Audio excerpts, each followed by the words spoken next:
Hi, and welcome to our ultimate edition of our 3x3 Virtual Theater Challenge. This is the third of our first round of our wild series of theatrical explorations. I'm Bethany Stillion of Rough Magic Shakespeare Company, and our technical wizard making the magic happen is Mike Palau. The purpose of these events is to allow theater artists, playwrights, directors, and actors to keep their skills sharp, their creative juices flowing, and continue doing the live performances that are their life's blood during this twilight zone of time in a world where live theater has been indefinitely suspended. And to give theater lovers like you the new live explorations of the human condition that have been a foundation of human civilization as long as there have been humans. That's right, I said it. Save live theater, save the world. You can get involved. We are taking audience prompts. So find us on Rough Magic Shakespeare Company on Facebook. That's Rough Magic Shakespeare Company. And you'll find calls for prompts where you can submit your ideas for playwrights to exercise their imaginations and write all new works for us to do. If you're an actor, a director, or playwright, send us a message for more information about how you can get involved. Rough Magic Shakespeare Company on Facebook. And of course, to support our theater artists in these challenging times and bring more live theater events like this into existence, please donate. You can donate at paypal.me/roughmagicshakes.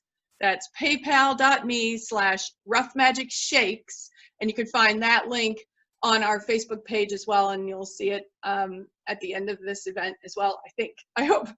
Okay, so tonight's event is PAJAMARAMA. It is a playwright free-for-all with playwrights literally planet-wide working with your prompt suggestions to create all new plays for us to venture through. So cuddle into your comfiest PJs, but hold on tight because tonight's adventure is going to take us from the Old West to the high seas, from the wilds of social work to the obscurity of garage sales, and from the grandstands of the big game to infinity and beyond. We have a lot of firsts tonight, and first up is our first location shoot, our first called on account of weather, and our first period piece all in one. It's Rainbows and Unicorns by A.K. Abbey with Jordan McBride, directed by Rip Peloton. A member of the Dramatists Guild of America, A.K. Abbey's plays have been produced in the US and Canada in English and in French. Her work has been published in both the Best American Short Plays and Best Monologues from the Best American Short Plays series, and was featured in our second 3x3 event, Darklings, where only a severe lightning storm prevented this piece from being a part of that event. But we've reached back in time and space to bring it to you tonight, and I'd like to dedicate it to my dad. You'll see why. Dad, we'll see why. Okay. Okay. Rainbows and Unicorns, directed by Rip Peloton with Jordan. A Daytona area theater mainstay, Rip joined us first week as an actor, and tonight is flexing his directing muscles. Jordan, in addition to his burgeoning acting notoriety, is a gifted musician, and now that the restaurants can seat you again, you can enjoy his evocative piano stylings once more on Friday nights at Law's Bistro in Ormond Beach. And now, in the Old West, the sky may be cloudy, but this rainmaker has his priorities clear. in rainbows and unicorns.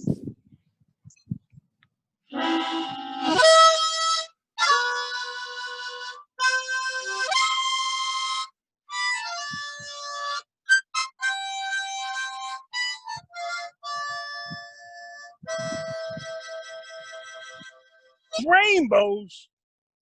They always ask for rainbows, Nestor. Asking for rainbows is like, it's like asking you to be a unicorn. No, I know. You're a fine donkey.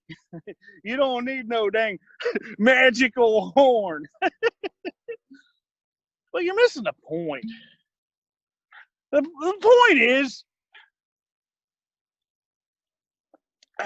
point is, I don't make no promises, Nestor. I never make no promises. I play this here harmonica, and if it rains, or if it don't, the end. I don't make no promises of rainbows or unicorns. It's all the same. I mean, you'd think people with dying for the rain would be happy with just the rain. But no. Where's the rainbow? Genesis 9:13 through 17. That's where it is. What do you think I am, God?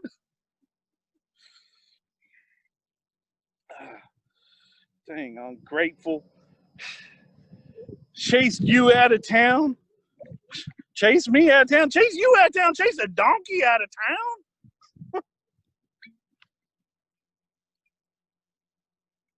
Sure, rainbows is nice. Rainbows is beautiful. But what you need is rain. And that's what you got. You'd think they'd be appreciative.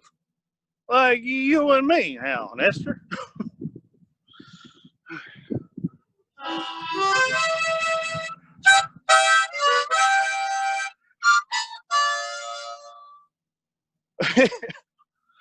Looky there.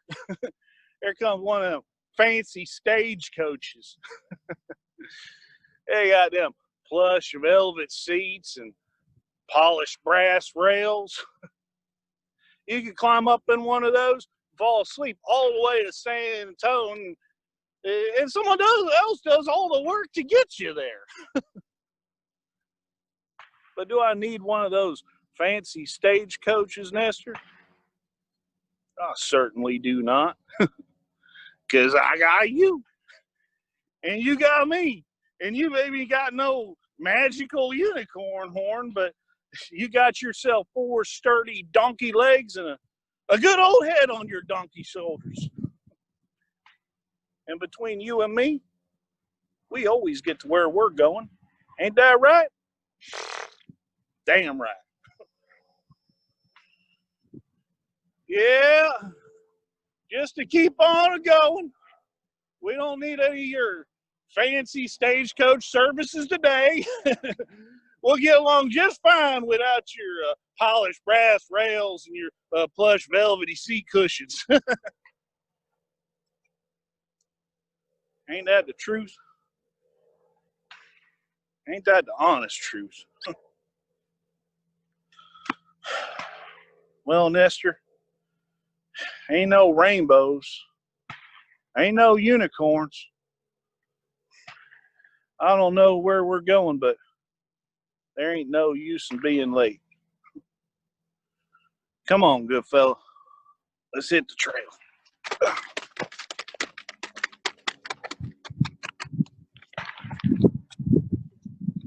And that was Rainbows and Unicorns with Jordan McBride. Next up, Zarkon, Scourge of the Universe by Christopher Lockhart with Dan and Kate Guyton. Christopher Lockhart's short plays have been produced over 200 times worldwide. His work has been included in 10 anthologies, including 4 volumes of Smith and Krause's Best 10-Minute Plays of the Year. Dan and Kate Guyton joined us for our very first 3x3 event, and they're back again tonight in their capacities of both actors and directors. They're zooming in from Atlanta, where they've been keeping very busy, both with work and home life, and in Zoom theatrical productions. And now, from the Old West to a couple haunted by sci-fi, it's Zarkon, Scourge of the Universe.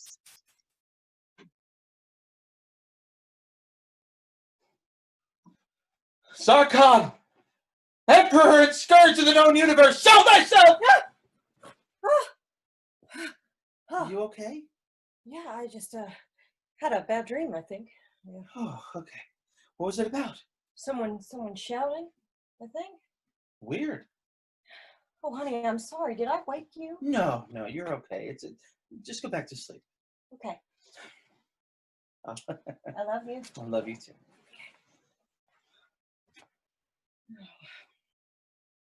Zarkon, Emperor and Scourge of the known universe, show thyself! Shh, it's okay, it's okay. I think I had another. Man, that one was really real. It was this man just shouting and. Wait, that was you. Me? Was shouting. Oh, yeah, right. Sorry, was I too loud? No, honey. Well, why were you shouting? Oh, I just been trying to make myself feel better about things. Look, I was up all night watching the news, and I feel so powerless. Look, I have been sitting here in the dark, just trying to figure out a way to go to sleep and make myself feel better about things, and then I started thinking about this show that I used to watch when I was a kid, Voltron. Voltron. Cartoon, space, robot lions, you know? Oh, Voltron. Yeah. So the bad guy in the show is Emperor Zarkon, and he had a helmet and a cape, and he was corrupted by quintessence, that kind of thing. Sure.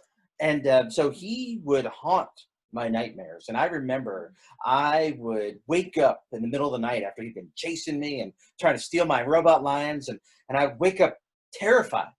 And I would look around, my room would be pitch black, and I could hear him in the dark breathing. And so I would shout, Zarkon, Emperor and Scourge of the known universe, show thyself! And when he didn't, I'd feel better about things and I can go to sleep. Oh, well, that's sweet. But it doesn't work anymore. I shouted, but I could still hear him in the dark breathing. The news, the headlines, the reporters on the scene getting arrested, and it never gets quiet. I know. I mean, it's scary times. Well, how do you do it? How do you sleep so peacefully at night? Well, sometimes I don't. Sometimes I just sit here awake in the dark and just stare off into the dark, and I think about all the things that could go wrong, and I think about how powerless I am to just make it right. But then I look at you sleeping, and I think to myself, I love him and he loves me, and that's all I need right now. Aw. Oh, and if that doesn't work, I just take this and squeeze it, and then Rufus comes into the door and then jumps onto the bed and protects me with his floofiness.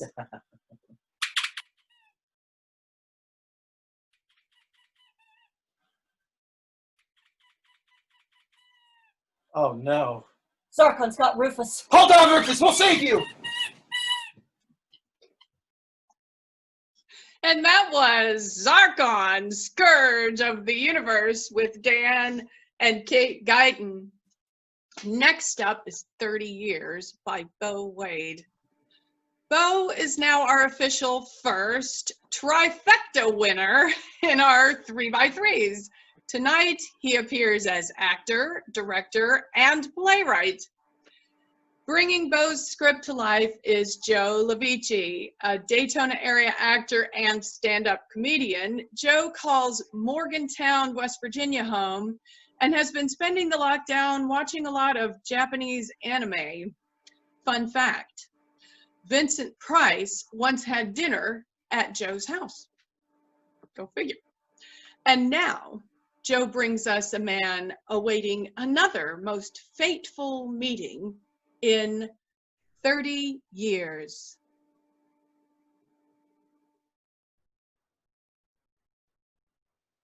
Is it okay if I sit here? Ah, thanks. Whew. Coming or going? Yeah, me too. Ah, bus got here a little early. Waiting for my ride. What's that? Uber? Oh, right, Uber. Oh, yeah, no, my daughter is going to pick me up. Yeah.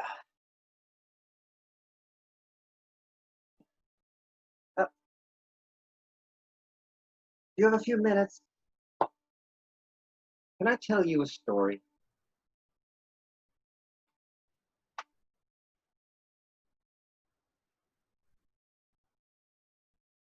I've been in a coma for 30 years. I just woke up 3 months ago.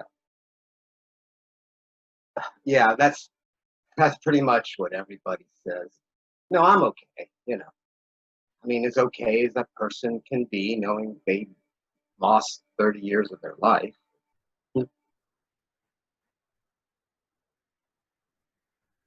Of her life. It happened on her birthday. Her day of birth, I mean. She was a perfect little thing. You had never seen such a perfect little baby girl. She was immaculate. My wife and I took her home from the hospital the very first day. She was so healthy. Yeah, she was wrapped in the blanket my grandmother had made for me. And now it was for my daughter. So I'm driving home, and I didn't see the other driver at all. And then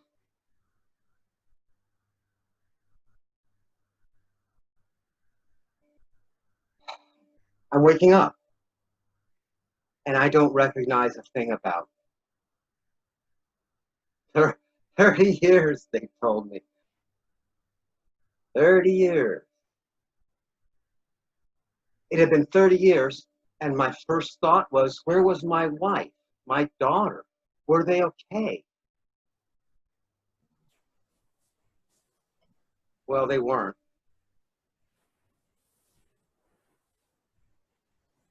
My wife didn't make it. I was, well, there was no one to take care of my daughter. She was adopted. And when I woke up, that's all they could tell me. 30 years of sleep, no family. The doctors told me I was a miracle. Yeah, right. It's a miracle to lose your whole life, your wife, your child, everything. I mean, they tried to be sympathetic. But it's hard to commiserate with a person who's lost his entire life and family in a moment. The doctors told me I was one of the longest coma patients to ever wake up. They said it was thanks to a Dr. Fletcher, that it was the nurses and everybody said she was brilliant, that she saved me, that it was her research and treatment that woke me up. So I knew I needed to meet Dr. Fletcher. I wanted to ask her why she decided to wake me up to a life I'd never get to know. I also knew that I had to see about finding my daughter. But it's not easy getting adoption records, especially when you don't know her last name. After I woke up, I started looking as fast as I could. So I'm still searching, I'm looking. And I got in contact, finally, with Dr. Fletcher. She said I was welcome to come visit her anytime I wanted, that she spent her life trying to help people like me, and that she was happy to hear about my progress. She offered to pay for my ticket to come out and meet her. Oh, I said yes. I wanted to ask her why she did this to me.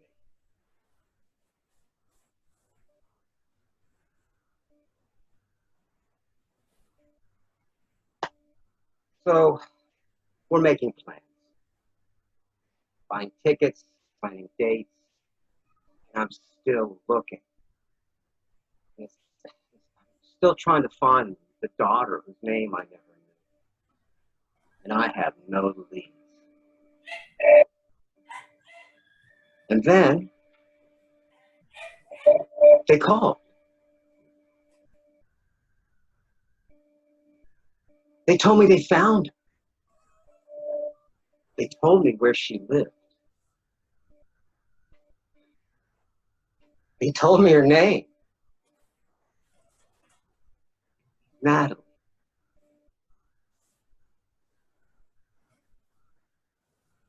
Fletcher.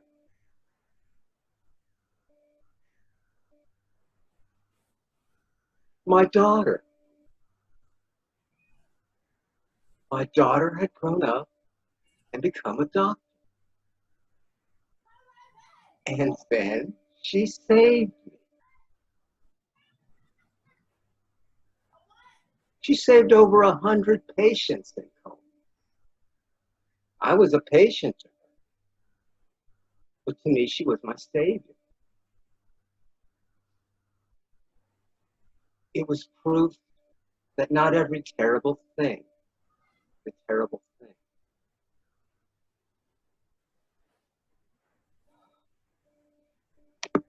I'll never get those 30 years back. Knowing that she grew up and became a doctor and was able to save all those people, how can I be mad at that? Those 30 years passed for me in a moment. But for her, it was the journey of a lifetime. A journey that brought us both back together.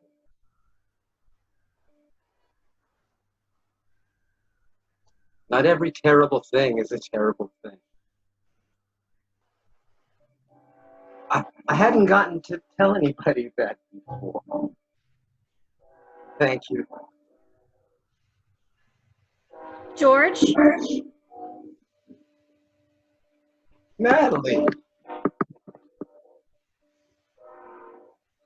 And that was 30 years with Joe Levici. Now here's another first for tonight. Playwright Rex McGregor took the 3 sets of audience-provided prompts we sent him and wrote our first ever trilogy, tossing his hats in the ring from literally the other side of the planet.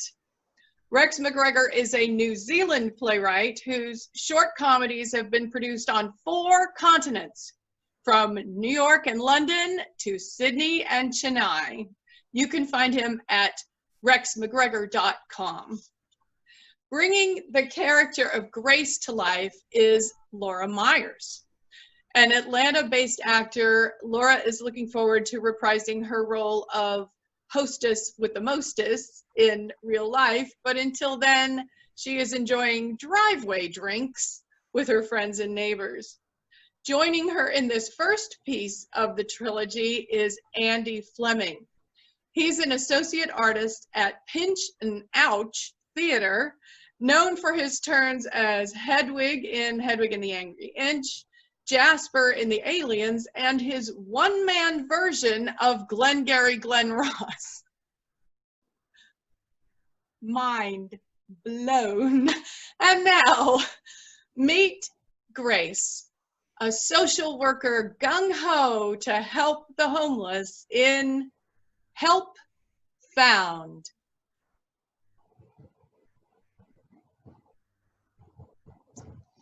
Gotcha! Busted. Honestly, Cal, a public park. I hoped I was hidden far enough away. You weren't.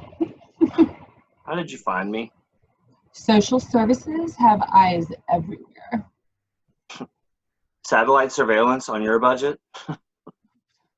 We have eyes on the ground. Support from the general public. Oh, it was that couple who'd wandered off the track.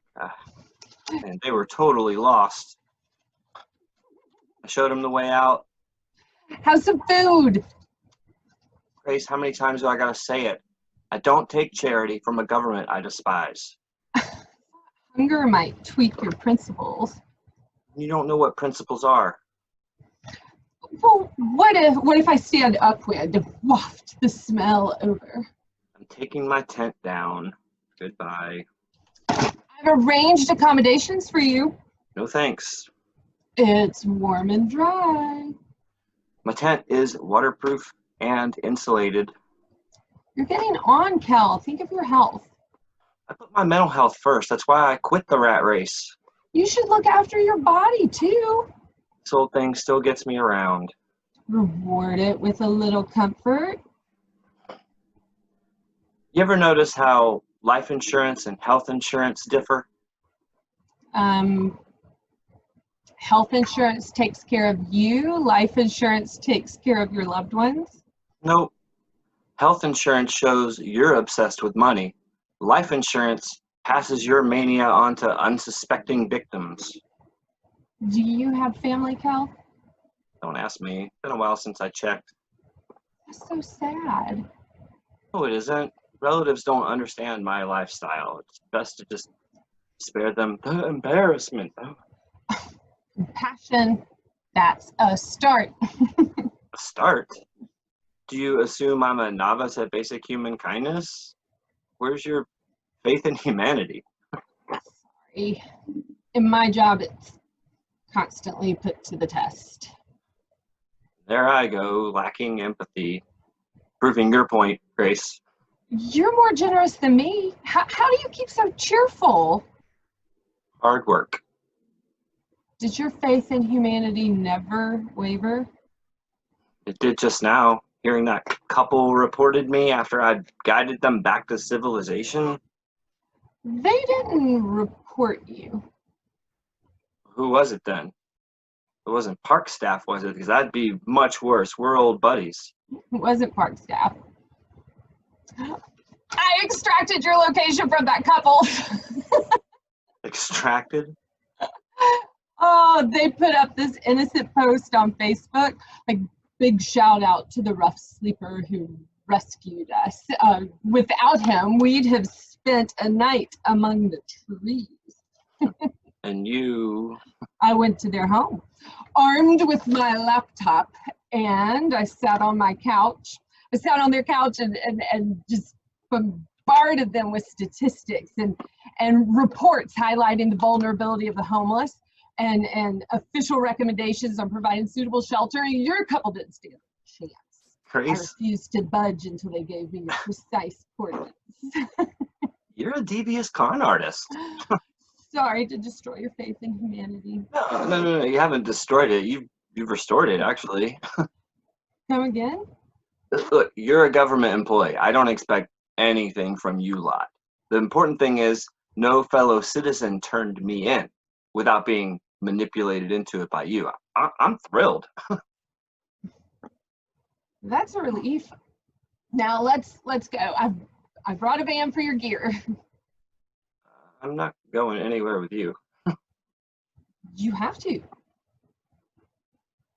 It'll be dark soon. I'll just wait for you to leave and find a new hideout. You don't understand, Kel. I need to rehouse you to meet my quota.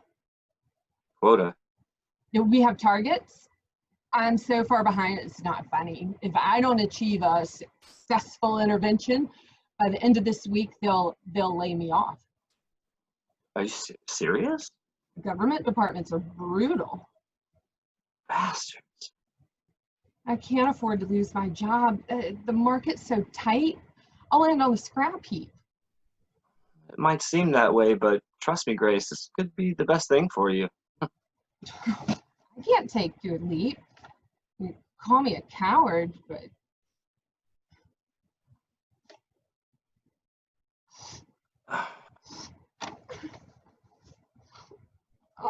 So what's this accommodation like?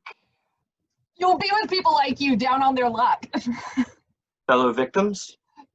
Kindred spirits. You'll Doesn't sound so bad. you'll come? Why not? I mean, I constantly rave on about humanity. It's time I started showing some. Oh, what about your principles? Helping others comes first. Thanks so much. Well, gonna miss this old tent, but, you know, best to make a clean break, clean start. Where you're going, you can shower several times a day. I don't hold with over cleansing the body. The mind's much more important. And you try and convince somebody standing downwind. Sorry, that was really rude. Nah, it's good to be honest. You gotta have a clear conscience. Mm-hmm. Wait, just stop. I lied. There are no quotas and no targets, no layoffs. I know you're devious, remember? I was only trying to help. That's been your game all along. Good news is you've converted me. What? I still want to lend a hand. Really? Sure, I'll get a buzz out of it. I'm blown away. I'm not used to this. Someone making a sacrifice for me? Not doing it for you, Grace. You're a government employee. You're the enemy. I'm letting you rehouse me so I can get closer to those kindred spirits. There'll be a captive audience. I'll inspire them to break free. We'll start a colony of rough sleepers out here under the stars. Oh, no. Your job is safe for life. Homelessness is going to go through the roof. Oh. And that was Laura Myers and Andy Fleming in Help Found. Next up, It's Not Borneo Yesterday by Carl Maronich, a playwright from Bourbonnais, Illinois. I hope I said that right. Carl has gone through the writing program at the Second City Training Center in Chicago. His plays have been accepted into play festivals across the country, and he was a featured playwright in the 2018 William Inge Theater Festival New Play Lab. He's currently working on his MFA in playwriting through Augsburg University. Bringing Carl Maronich's work to the virtual stage are Bo Wade and Marissa Glidden. Bo and Marissa have been with us from the beginning of this wild ride, whether acting, directing, or scheming behind the scenes to make it all come together. These events literally wouldn't have happened if not for these two Daytona area theatrical superheroes. So, You never know what you'll find at a garage sale. Let's see what these two neighbors discover in Not Borneo Yesterday.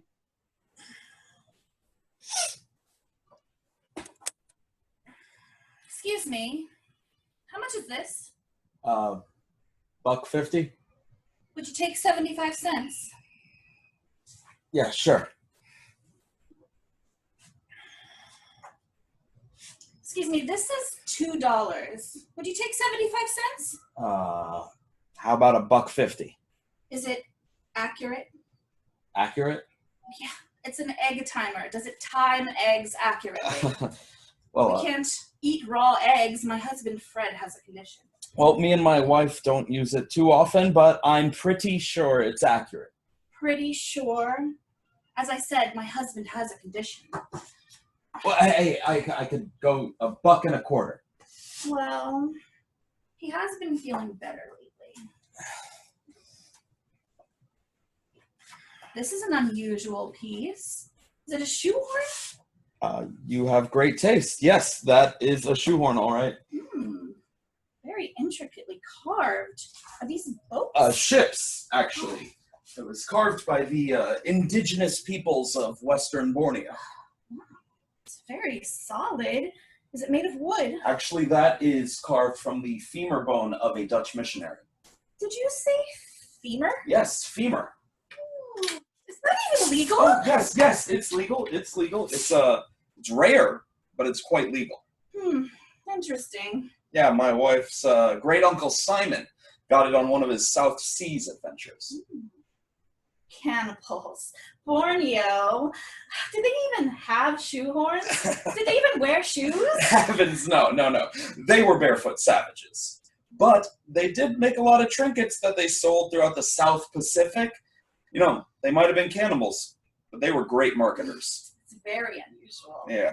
What are you asking for it? Well, that's the thing. I'm not really sure how it got out here. I don't think that my wife really wants to part with it.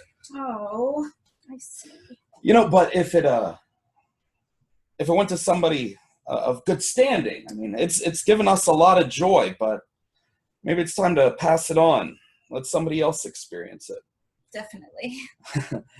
I mean, if it went to somebody with a certain pedigree? Definitely. It would really make an amazing conversation piece at our summer home. I mean... Oh, the Hamptons? No, the Dells. Well, if you were to part with it, what would you ask? You know, it's tough. My wife's not home, and she really loved her great Uncle Simon. Well, I wouldn't want to cause a rift, you know, if it was Fred. Well, of course. I mean, if it went to somebody your breeding, then I'm sure my wife would be happy it was in good hands or good feet, as it were. I could probably let it go for $50. Sold. This is going to be great. It'll really help out Fred when his sciatica acts up. He can put his boots on. Yeah, I knew you were a woman of vision. Thank you very much. There you go. Thank you. Thank you.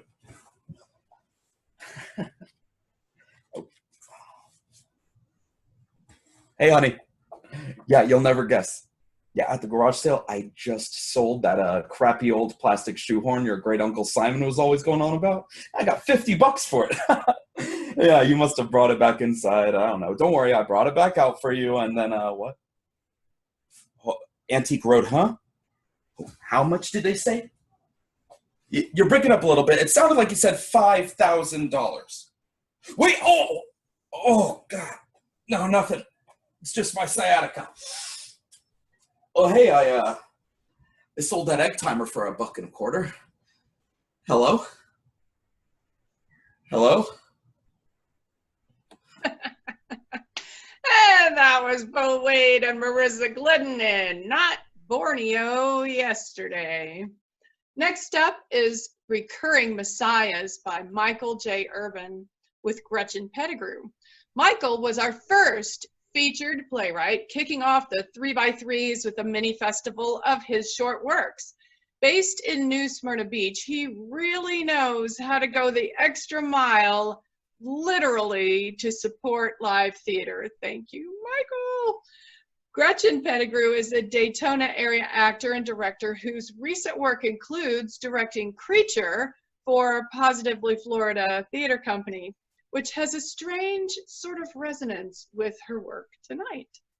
And now, let's go to C-SPAN for an unscheduled address in Recurring Messiahs.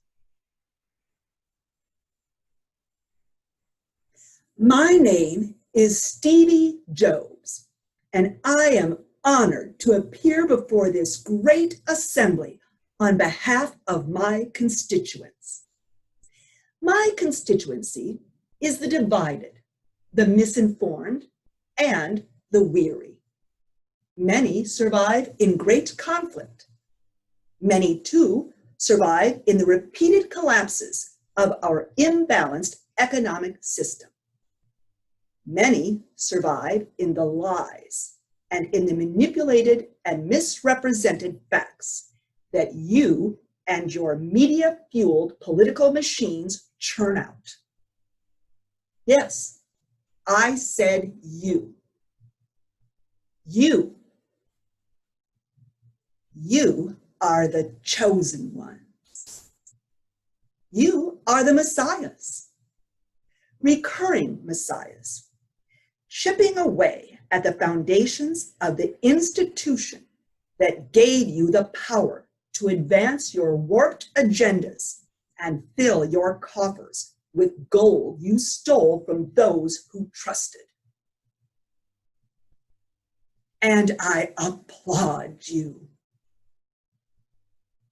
Great men and women, history shows, have come along to lead great nations, to see the people of these great nations through the most troubling of times. You, the chosen ones of the day, you, the ugly, the vile, and the greedy, recurring messiahs of this Congress of the United States of America. You are the great leaders who will lead the great people of this great nation through these most troubling of times. I stand here before you in the most sacred of halls. I look around at all of you, and all I can say is, I am surrounded by idiots. You think there is division, terrible, terrible division. My constituents are united and stronger than ever. And we stand behind you, unwavering, as you display your complete incompetence, void of any patriotic fiber on the world stage. We too are committed to the promise of maintaining fear and uncertainty for years to come. We too will, without falter, continue to sow the seeds of fake news and spread it the world over.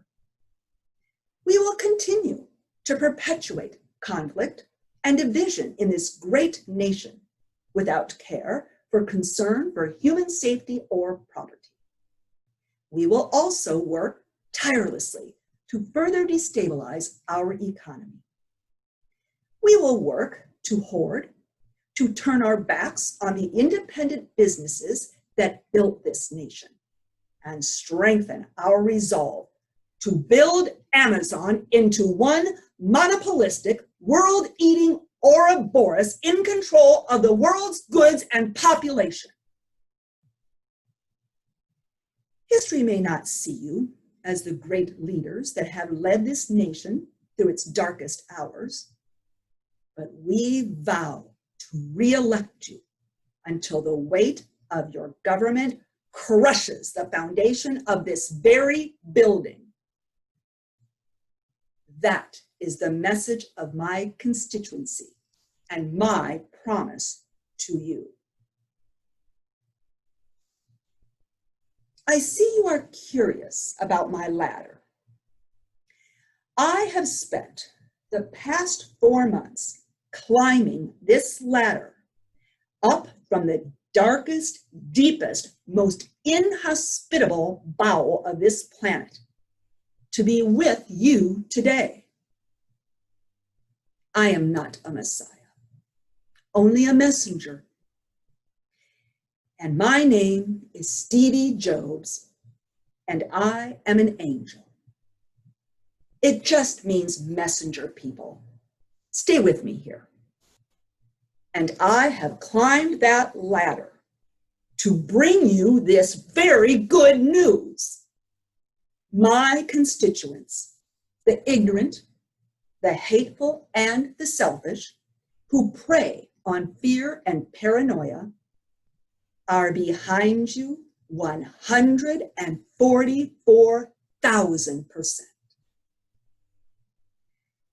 I thank you for your time, this opportunity to address you all, and I look forward to seeing you all again at the end of days. Ooh, and that was Gretchen Pettigrew in Recurring Messiahs. Now back to our originally scheduled programming for the second piece in Rex McGregor's Help trilogy with Laura Myers. This time, Laura is joined by Romeo Harp. A native of Pittsburgh, Pennsylvania, Romeo is a lyrically profound and soulfully inclined, professionally trained singer, songwriter, dancer, and actor. Romeo's aesthetic is non-binary lyrics intermixed with a soulful delivery backed by more eclectic soundscapes and rhythms. Romeo has his BFA in music and media arts. He is the grandson of the late doo-wop singer Cornelius Harp of the Marcells. He says he is thrilled to be a part of this project, and we are thrilled to have him. Now, let's check back in with Grace as she continues to make the world a sweeter place in Help Full.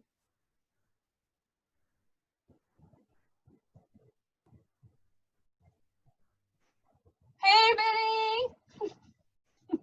Benedict Cumberbatch makes my blood boil with rage. What's he done? What's he done? Sherlock Holmes, Doctor Strange, Frankenstein. Oh, plus Frankenstein's creature. Yeah, all with that smarmy, smug little voice. Ugh. Works for me. He gets everything. Fame, wealth, awards. It's because he's privileged. With exceptional talent. A classic example of the unfairness of life, huh? Well, there's no use grumbling about that. Oh, no, I'm not grumbling, okay? What other hope is there for a nobody like me? You're not a nobody then. Okay, all right, listen. I only wish life was unfair in my favor for a change. You bake beautiful bread. The oven bakes the bread. I just put it in and take it out. Your blog's full of helpful advice. Oh, you're talking about Vinny's baking tips? Misleading advertising. It should be baking tips your great-grandmother knew recycled for the 1,000th time. Hey. In the cuisine world, no one expects originality. You want to hear how pathetic your kid brother is, Grace? Not particularly. All right, so listen. Ages ago, I monetized my blog. It's set up to accept payments. And guess how much I've earned?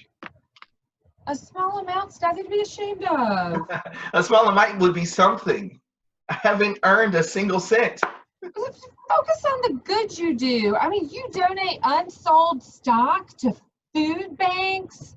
Okay, every 2-bit bakery does that, Grace. It's still generosity and hugely valued. Sure. I know you've been feeling low lately, and so I wrote to Feeding America, asking them to acknowledge their gratitude with a token of appreciation. Oh, great.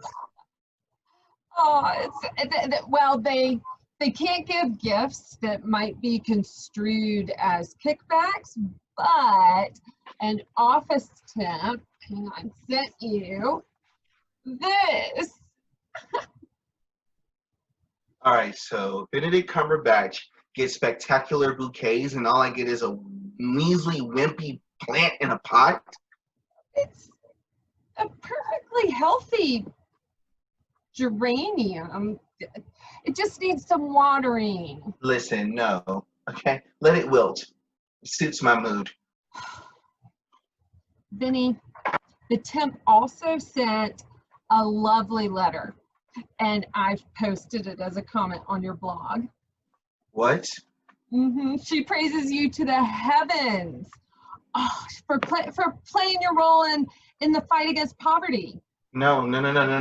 Please delete the message. I do it myself, but my hands are covered in flour. I thought you wanted recognition. All sorts of customers come into my shop. I can't afford to be political. The letter's all positive about you. She calls you a hero. I mean, unlike the big supermarkets with the massive dumping, she really sticks it to them. Oh my God, Grace. Find a comment and press delete. Why? Supermarkets control the supply chain. They could put me out of business. Oh, I'm sorry. I didn't know. I'll zap it right now. Hang on. There's no rush. Hardly anyone ever reads the blog anyway. God, I'm such a klutz. Listen, you need to stop poking your nose everywhere, okay? Yeah, fair enough, yeah. All right, and yes, and stop treating me like I'm one of your little social work cases, all right? Wait, hold on. Where's my comment? And what are all these other ones? All right, let's see. There's an avalanche. So someone forwarded the post to activist groups all over the world. Oh, It's Vinny, gone viral. I'm so ashamed. Oh. Whoa, oh my God, look at all my subscriber numbers. What the Oh. It's a new cause, an international groundswell of demands to stop wasting food. They're crediting my blog as a source. They called it the movement Stop Hunger with Vinny. Oh my God. My fault. Oh, it's all my fault. No. This is cool. This is this is politics. Oh, come on. Who cares? It's fame. I'll take it. No, you've got hundreds of personal messages too. Yes, I know, from corporations offering me big money. Oh my God. I'm an influencer. Good for you. Thank you, Grace. Always happy to help. Look, there's even talk of an award. Wow. All right. Game on, Benedict Cumberbatch. Let's see who gets the Nobel Peace Prize, huh?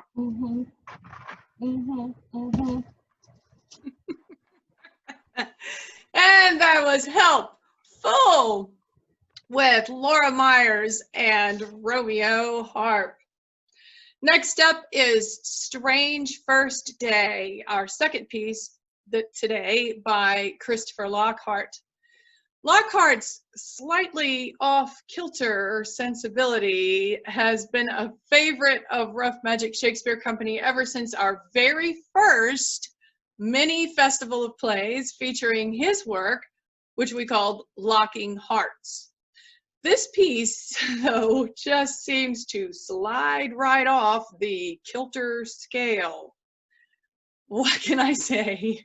It's buoyed in a very strange first day.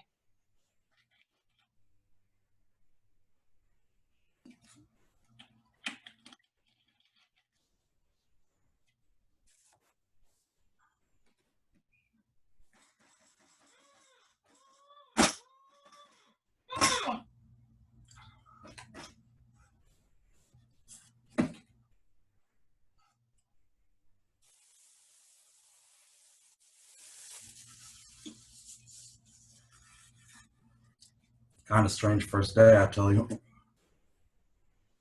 Sorry, gotta learn me some manners.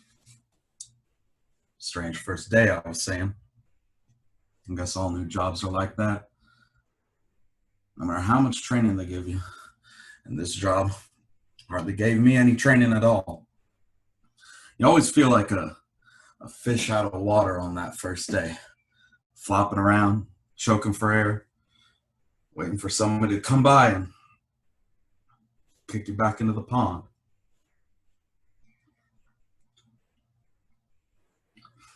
I guess that's the reason, you know, why a lot of people stay at a bad job for their whole life.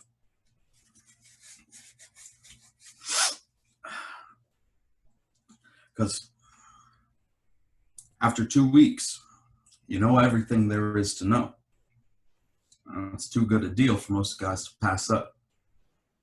So, you know, you're stuck somewhere for 40 years in a dank warehouse, earning nothing and getting nowhere. But you only feel stupid and useless for 2 weeks out of your life.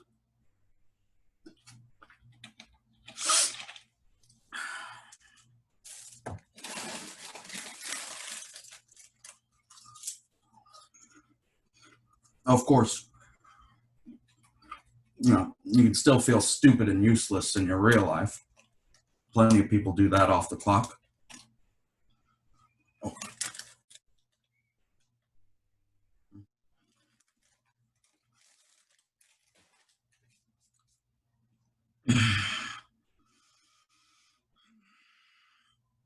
But there's less training on how to live your life than there is on how to do your job. But it's the same for everyone, so, you know, there's no use being embarrassed by it.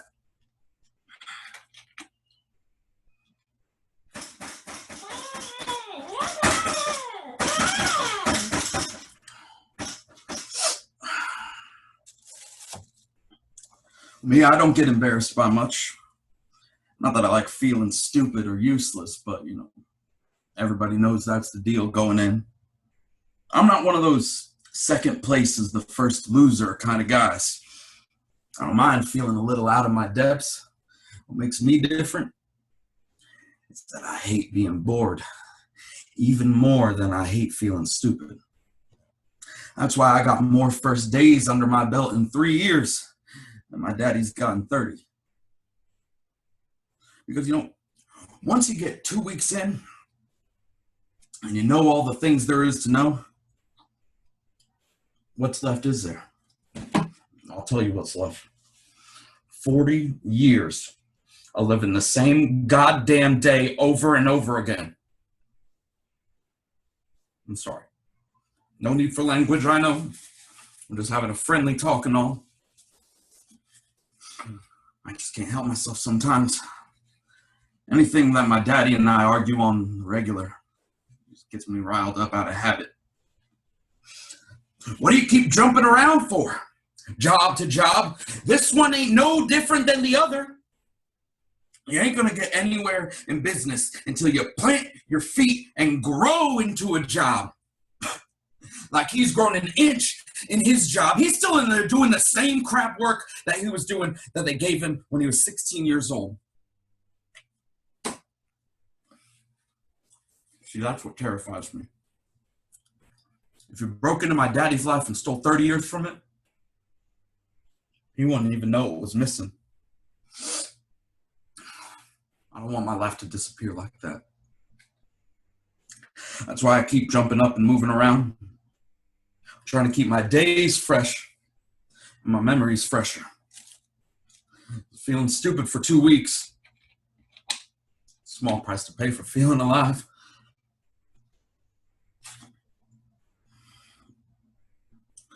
But it ain't working like I thought it would. Because those 2 weeks of feeling stupid and useless, before you move on,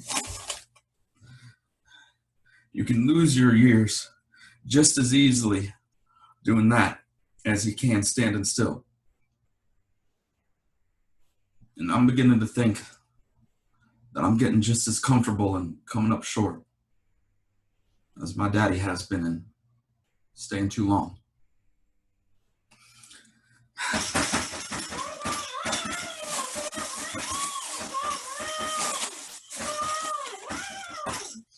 So I'm grateful for this job in a weird way.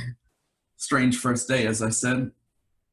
But for once, I didn't feel stupid and I didn't feel useless. I knew exactly what to do. It was like my retirement day after a lifetime on the job. And in a way, I guess it was.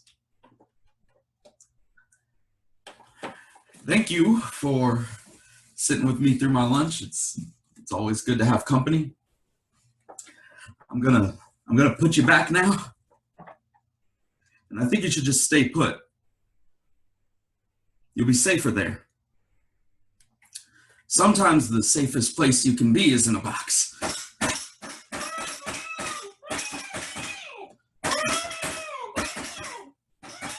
Sometimes.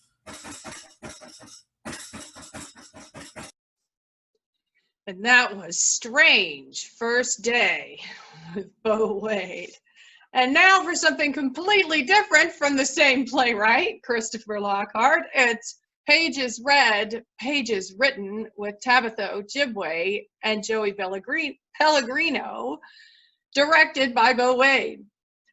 Tabitha was born and raised in New York, but has called Palm Coast home for the past 18 years. Occupying most of her time during lockdown, learning to use her Cricut machine. Joey Pellegrino is based in Palm Coast too, where he's been spending time during the lockdown on movies, filmed theater, and reading. The truth is, he says, I haven't really minded spending this much quarantine time at home in my room. Well, we're happy to give him a reason to come out of his room, if only virtually. And now, in a world where technology so often keeps us apart, it's odd, the things that bring us together. Here's Pages Read, Pages Written.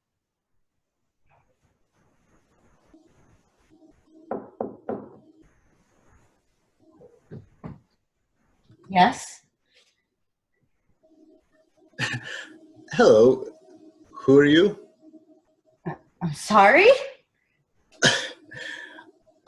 No, I'm sorry. I do things out of order. When these things happen, I get impatient and I skip ahead in the pages.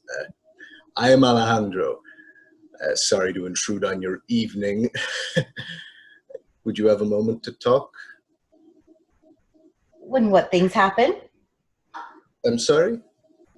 You said you do things out of order when these things happen. When what things happen?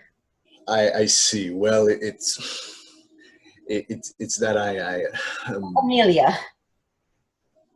Amelia? That's my name, Amelia. I'm sorry. Now I'm doing things in the wrong order. Amelia, thank you. It is a pleasure to meet someone else who does things in the wrong order. When these things happen? When these things happen. What things?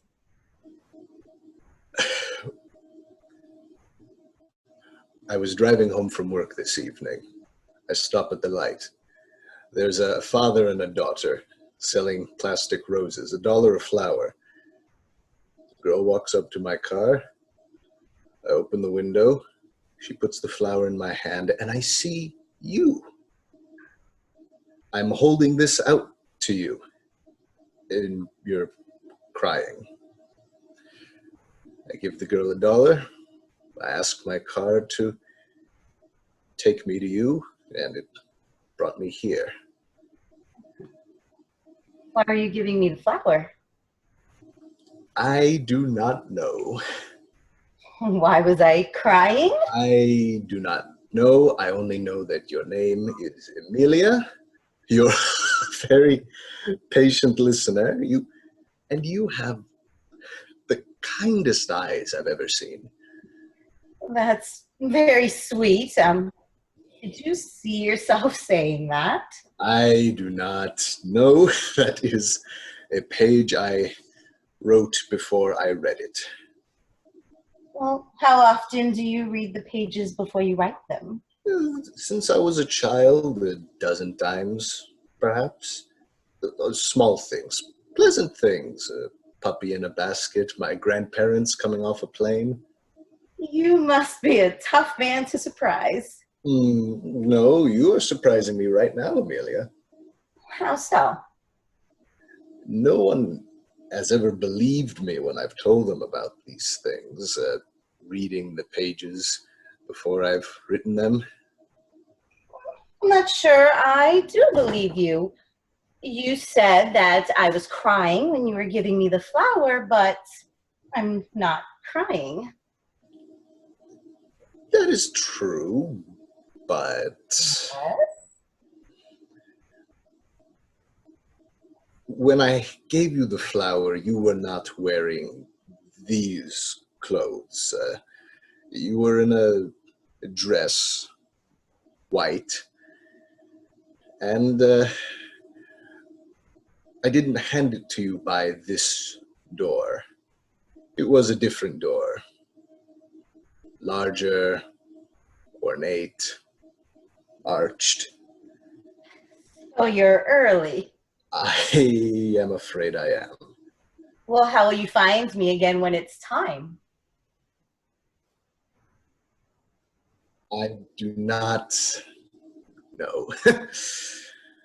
I only know that I don't think I want to find you again.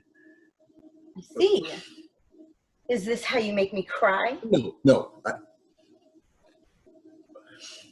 What I'm saying is that I hope I might keep you found, Amelia, until the door and the dress.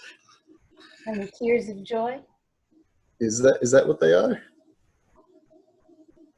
I don't know yet, but I do know I don't like plastic flowers. So maybe, Alejandro, you can ask your car to find you some roses, real roses, and a bottle of wine, white. And I'll ask my kitchen to make us dinner. And then you and I can talk about the pages we need to write to get to the one you've already read. Who are you? My name's Amelia, and I make a mean pecan-crusted chicken.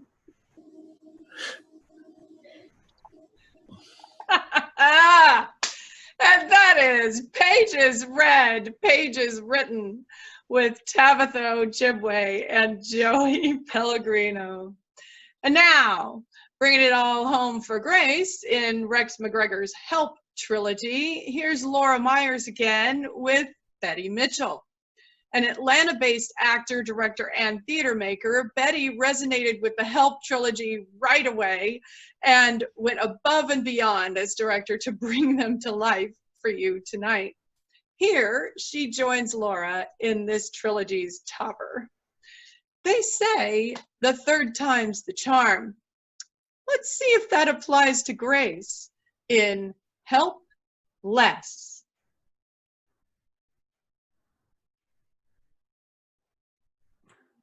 I agree. She's a total disaster in the field. Her blunders are giving social work a bad name. But she means well. No, we have no grounds, no legal grounds to dismiss her. There's really only one viable option. Shift her to a desk job where she can't do any damage. I sent you my suggestions. All I need is your approval.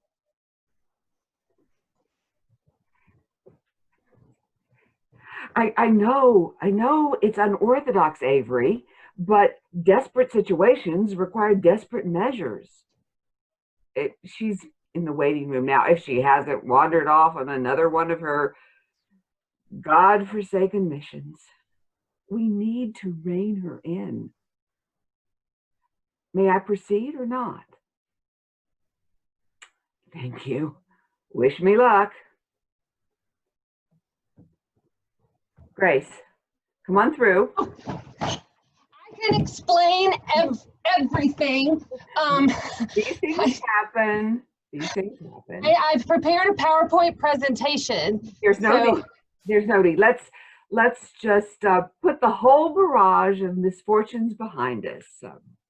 Shall we? Fine by me. Excellent. It's really decent of you, Susan. You're the best team leader ever. The reason I asked you in is I need some advice. I'm always happy to help. I knew I could rely on you. Yeah, just fire away. Suppose, hypothetically, someone loved their job and say, for argument's sake, they get offered a promotion, a senior management role with considerable power, responsibility. At a higher salary? Much higher. We're talking about Dean's job, aren't we? You should definitely go for it, Susan. Speaking hypothetically. Of course. A great many factors would need to be factored in. Absolutely. In my view, one should not make such a momentous decision lightly or with undue haste. That is definitely not what I meant. Let's assess the individual factors one by one. Oh, yeah, okay. A methodical approach. The move would involve ending all face-to-face contact with clients. Well, you'd still have some, surely. None whatsoever. I've read the position description. It's all management, administration. Policy making? Endless. Well, in that case, it's a no-brainer. I mean, think about the thousands more people you could help indirectly. But the personal cost, the loss of immediate gratification. Suck it up. Is just forget self-interest. The end goal is well worth any sacrifice. True. You put it so clearly. My pleasure.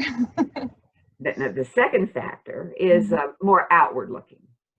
Oh, well, bring it on. Accepting the promotion could be interpreted as abandoning one's own team. Bull. Oh, everyone will give you the biggest support, wholehearted support. Well, that's very reassuring. Any other factors? Only one.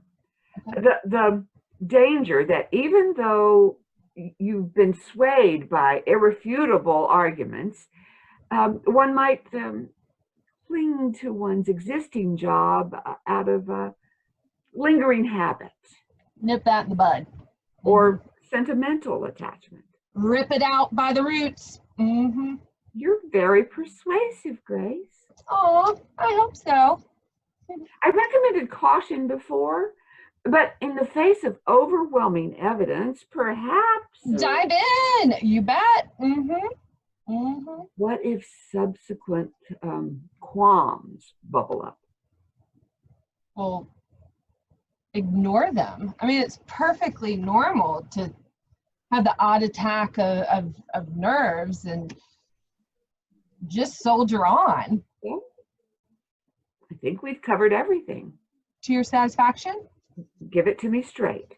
Should a hypothetical candidate embrace this role with open arms? Yes. Without any further hesitation or questions? 1,000 times, yes. Then congratulations, Grace. Dean's office has been sanitized. You should move your things in immediately. What? Hop to it. You have a policy meeting at 11. And that was Laura Myers and Betty Mitchell bringing it home in Help Less. Next up is another piece by Michael J. Urban, Captain Phillip. Taking us on this journey is Tom Meredith, a Daytona actor recently seen in A Few Good Men, Glengarry Glen Ross, and Junk. He also anchored our inaugural 3x3 event with his intense work in Dates and Times. Here, one ship's captain braves the high seas, tropical storms, and tidal waves of incompetence with the help of his trusty first mate in Captain Phillip. Uh-huh.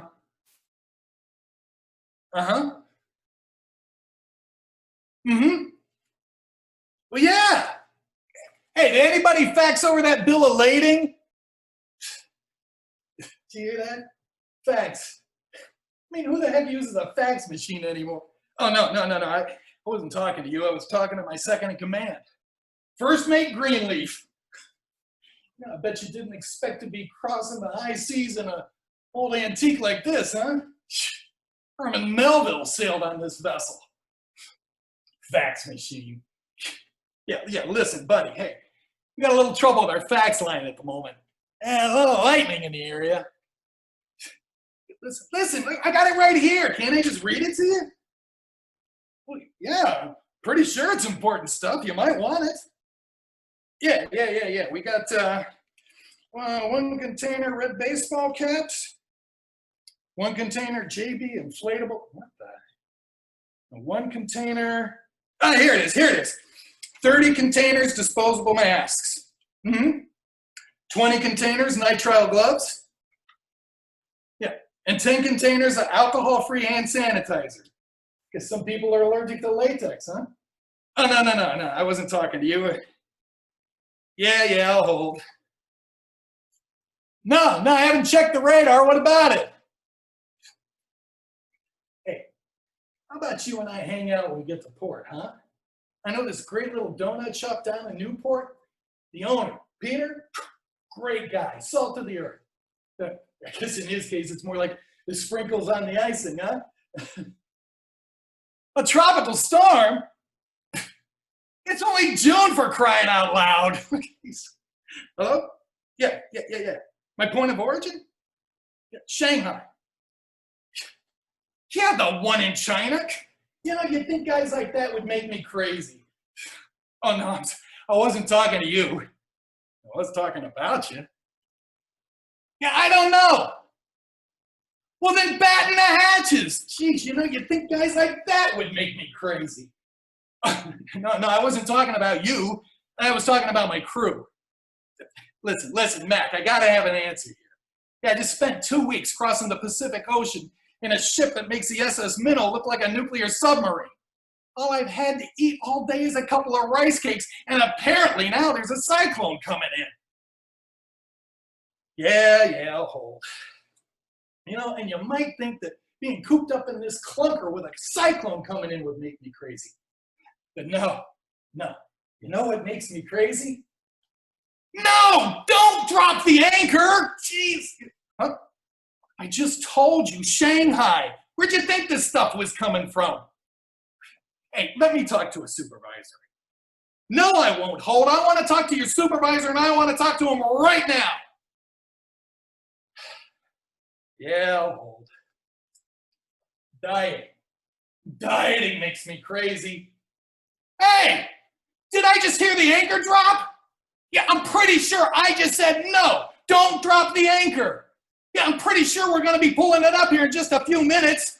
Jeez, if only you had a brain. Or opposable thumbs. Hello? Hello? Yeah, my name? Yeah, it's Captain Phillip. No, that was Captain Phillips. No, don't apologize. Happens all the time. Yeah. We got disposable masks. Yeah, 30 containers. Yeah. And nitrile gloves, not latex, nitrile. 20 containers. Yeah. And 10 containers of alcohol-free hand sanitizer. You might want this stuff. That's what it says.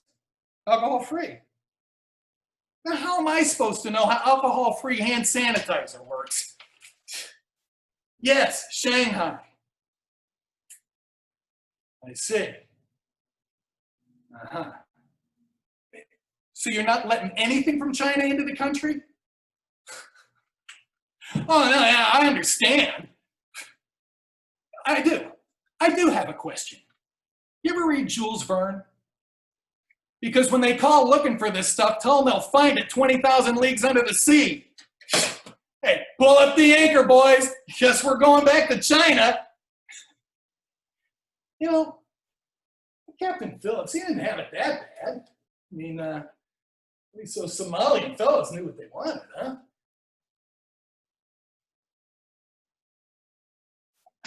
And that was Captain Phillip with Tom Meredith. And finally, our closing piece for this wild ride tonight from A.K. Abe again, Grandstand with Dano Waddell. Dano says he'd probably call Collierville, Tennessee his hometown. Probably. During the lockdown, he's been spending time with his 2 daughters and writing and recording some new songs. Fun fact, some of his ancestors, he tells us, were Scottish royalty and appear in that Scottish play by Shakespeare. Here, now, for the thrill of victory and the agony of defeat, one man takes his stand in Grandstand.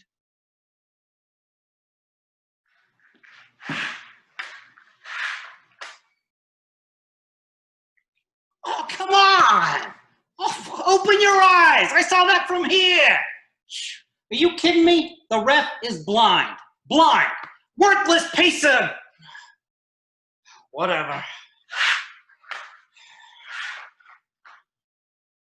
All right, guys, you got this. Get back in there. All right, line them up, take them out, mutilate them.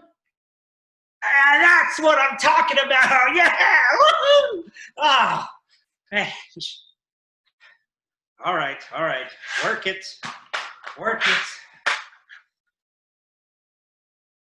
Oh, wait. No. Catch him. Don't let him. Oh, are you kidding me? You guys suck. Oh, what are you guys doing out there? Giving each other pedicures? You call that a team? Sheesh. All right. Work the job until the job's done. It's just kind of hard to sustain the energy, you know? Out the fans and the popcorn and the players. It's too freaking quiet. Come on, you panty sons of... Get your act together! There you go. There you go. The ref needs glasses. Hey, move like you mean it. Oh, my grandmother can throw better than that. And that's Dana Waddell in Grandstand. Thank you so much for joining us. If you enjoyed what you saw tonight, please consider donating. Go to paypal.me/roughmagicshakes. That's paypal.me/roughmagicshakes. Let's bring everybody back for our curtain call. Remember, every dollar is cherished and goes directly to support our theater artists. And remember that you can get involved. We're taking audience prompts to dare more playwrights to rise to the virtual theater challenge. If you're an actor, director, or playwright, we'd love to hear from you. Find us on Facebook, Rough Magic Shakespeare Company. Send us a message. We want to hear from you. And remember, save live theater. Save the world. The world. Bye. Bye, everybody. Mwah.